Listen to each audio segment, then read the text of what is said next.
Dr. Chad Kuntz. Thanks for hopping on. I am a sports physical therapist. I've worked with a lot of runners, and this is a really hot topic that pops up, especially when we're really inquiring and looking to what's our best running form for our body. And at some point, you've got to address whether you're a heel striker, midfoot / forefoot striker. And I want to really keep this as evidence and science-based as possible. There's a reason that there are millions of dollars being poured into the research-based industry.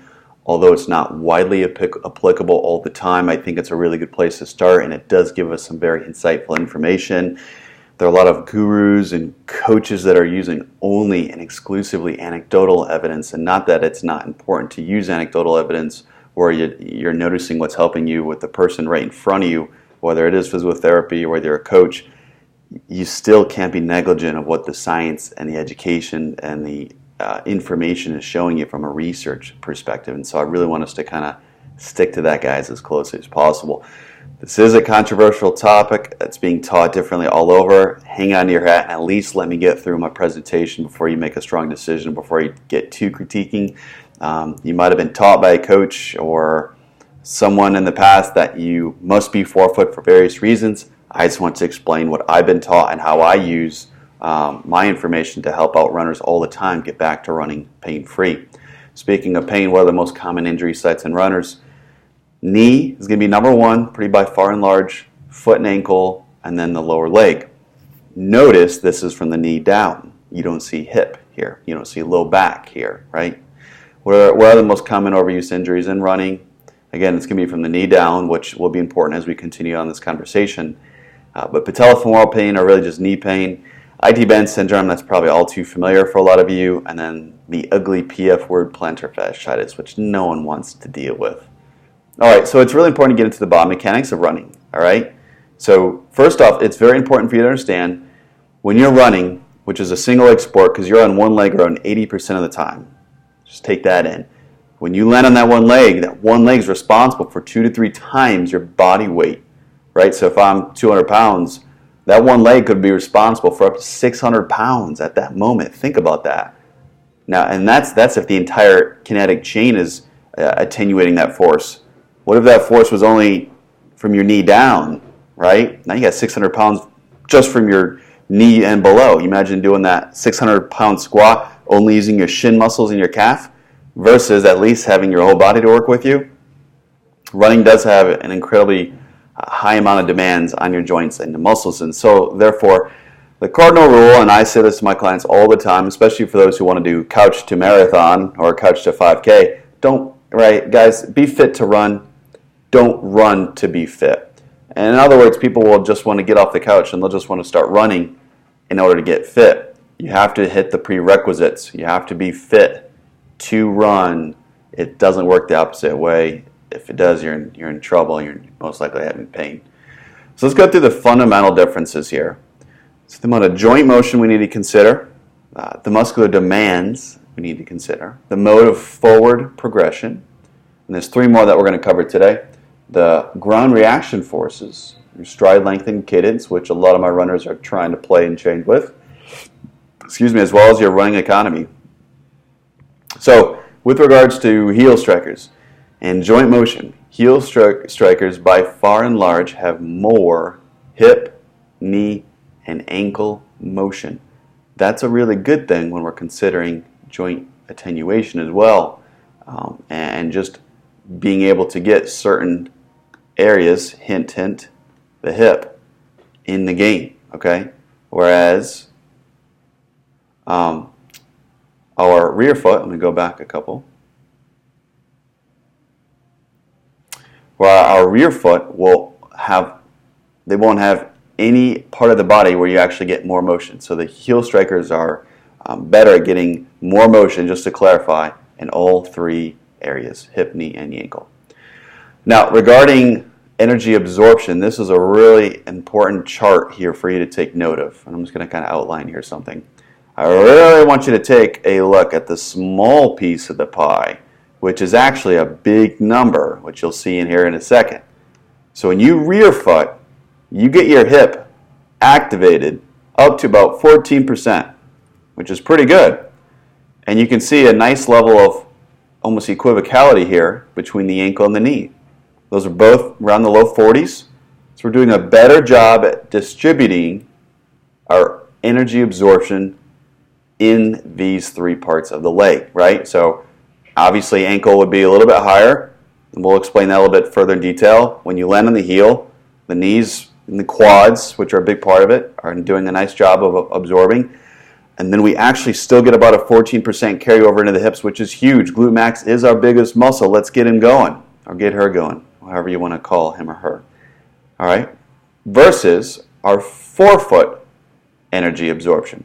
Look at this. So the ankle, in fact, I'm going to give you guys, I'm going to color this in red because I'm not happy about it. The ankle is up to 70% doing all of our work. The knee's down from low 40s, right, to 25%. And look at a small piece of the pie now. 7%. So we doubled, or nearly doubled, the amount of energy that our hips can absorb when you simply land on the heel. That's profound, especially when you're talking 2 to 3 times your body weight, right? All right, let's keep it going. What about the mode of forward progression? And let's just kind of quickly educate you guys on what a heel rocker is versus a forefoot rocker. Move my guy here so you can see. So a forefoot rocker, which is the one on the right here, is basically only yielding movement that stems from the ankle. Whereas a rear foot walker, which is really how you're intended to walk and move, you can see how it starts at the heel, but then you get the shin moving, you get the femur moving, and eventually you'd even get the hips moving. So in terms of ergonomics and efficiency, we're going to be more efficient utilizing the heel foot or the heel rocker as our mode of progression versus the forefoot. All right, what about ground reaction forces? So this is kind of where I think some information is misconstrued, and let me just explain. So when you heel strike, you can see there's a sharp, rapid increase, and then it drops down, and then it's attenuated. That's because the calcaneus is the one initially taking that hit. Well, the calcaneus doesn't do a good job at attenuating force. Why do I want to use that? Because it doesn't do a good job. That's why. Because I want my shin muscles, calf muscles, quad muscles, hamstrings, and hips and core to do the attenuating in a short period of time. Right? So if that quickly goes up into my leg, my body has to react, and that's why it gets all the way up into the hip. My hips actually have a chance to attenuate that force.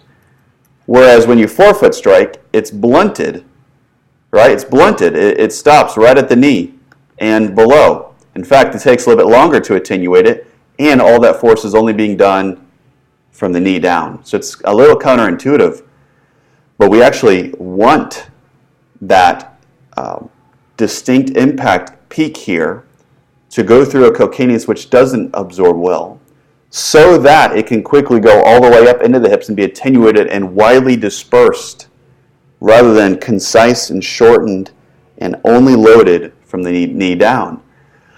I wonder why we have injuries only from the knee down in our primary sites and injuries. Makes you wonder. So again, the benefit from heel striking is that the calcaneus actually requires more shock attenuation because it's just a bone that doesn't attenuate really well. And you get to use all of these muscles. Again, spread that 2 to 3 times the body weight, just biomechanically speaking. Whereas a forefoot strike, it's going to be limited and mitigated just to your midfoot and your calf. And by the way, when you land on the midfoot, you're landing and utilizing that plantar fascia, those ligaments that aren't really intended to do this amount of work consistently, especially for you long runners that are running 10 to 15 to 20 miles a day. Think about the amount of strikes and the amount of weight and the amount of pressure constantly into the underbelly of your midfoot, and you're asking it to do way more work than it's ever meant to do. So guys, stride length and cadence as well. This too is in our favor if we're a heel striker. A forefoot strike will actually require a higher cadence, and you'll actually have a shorter stride length. What does that equate to? Less economical. All right, less economical as a forefoot striker. In fact, studies have shown up to 5 to 9% more economical based upon your VO2 max, which is kind of important if you heel strike. So you tell me, what's your conclusion? If you're not convinced, you're not so sure I'm right, if you want to see what's right on your body, come on in. Give me a call. Let's take a look. I'll do a running evaluation for you, and we'll see if your body's truly made or not to also follow through the heel strike. I will tell you right now, I've had a lot of success converting, and it is a converting process, people over into the heel strike. It might take 3 months. It might take 6 months. But is it worth it for you if you can continue to run the way you want to relieve the stress for your mental health, for your physical health, as long as you want? Would it be worth that conversion? Or are you going to be dealing with annoying plantar fasciitis, posterior tibialis insufficiency, Achilles tendonitis, you name it, let alone fractures or hairline fractures. So I hope that was helpful. Thank you guys so much for hopping on today. Dr. Kuntz here.